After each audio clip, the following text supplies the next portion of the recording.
Welcome back to the AI Dev blog on Battle for Middle of Reforged. So today we'll take a hierarchical view looking at how the different entities will be split. Then we'll talk with a functional view examining how the bot will make decisions and proceed to follow them. After that we'll merge both views to have a complete view of the bot architectures. First, the hierarchical view. It is a top to bottom logic. At the top we will have the bot entity, which will simulate a player. At the bottom, the game imposes a battalion with units in it. Between the bots and battalions, we will have a regiment entity. So a bot will manage regiments, and regiment will manage battalions. And in each battalion there is a certain number of units. We won't do specific things in the battalions and unit parts because under the regiment entity it won't be AI specifics because player will also use the same orders and same systems in the game. The reason behind adding regiment logic is to give the bot the possibility to do many things at the same time. Each regiment will simulate the current bot's actions. In an RTS, we want a player to manage things like exploring the map and at the same time constructing its base and also fighting beside the positions on the map. For the functionality part, we will follow the bot's thinking logic. First, we need to see the world, so we have a perception system.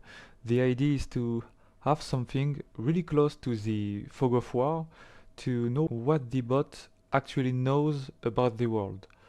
I'm usually saying that it is better to prevent cheating access on your AI, like directly getting the player location on a stealth game, for example. But if you need to cheat somewhere, it's better to be on the perception part. So maybe this part will take some cheat in the future in the architecture. The perception part will only be accessed by the decision-making system. The decision-making system will be based on an utility system where it will base its thinking and its decisions only on what the perception part has of knowledge. To follow the goal given by the decision-making will represent a goal to achieve in the map, in the world for the bot. It represents what the bot wants to do at this time. This goal will be sent to a planner, more specifically a GOAP, goal-oriented action planning. This planning will respond to how I want to achieve this goal. It is in the planner generation that we will be deciding if our bot will defend with creating units and putting units at the location, or defend with building walls or even building a towers.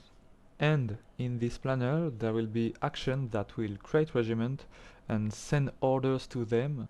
After this planner there will be the execution part. I will speak more about it later in the video. I will also explain the different system with more precisions and with more depth in the future video in the series. Now we will merge both views. The perception and decision will be in the PlayerBot. It will simulate what a player thinks and decides, and I changed my architecture since the French video, and the GOAP will completely be inside the bot. To enrich the architecture, the utility and the planner have a weight system for each decision and each action, so we could easily add a bot archetype.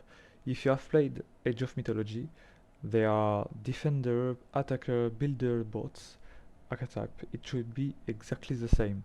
The archetype should orient the bot's decision and how it wants to achieve a goal. My current example is that a builder will defend with structures, therefore the attacker mostly will defend with units. Even maybe we could have the attacker that should never decide to defend something. On the execution, you will find the regiment. Battalions and units don't impact our architecture because they are not bot specific, but orders given to them will be also in the execution part. Each level will have a state tree.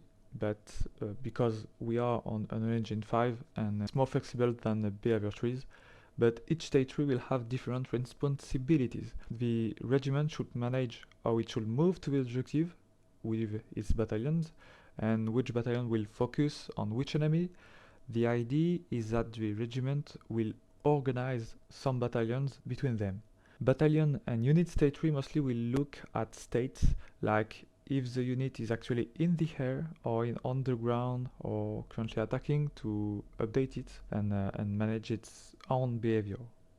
That's it for this video. The next video will be about explaining the utility system. I will speak about DevMark, and I will also show you in the engine the asset and how it works directly in the engine. Thanks for watching.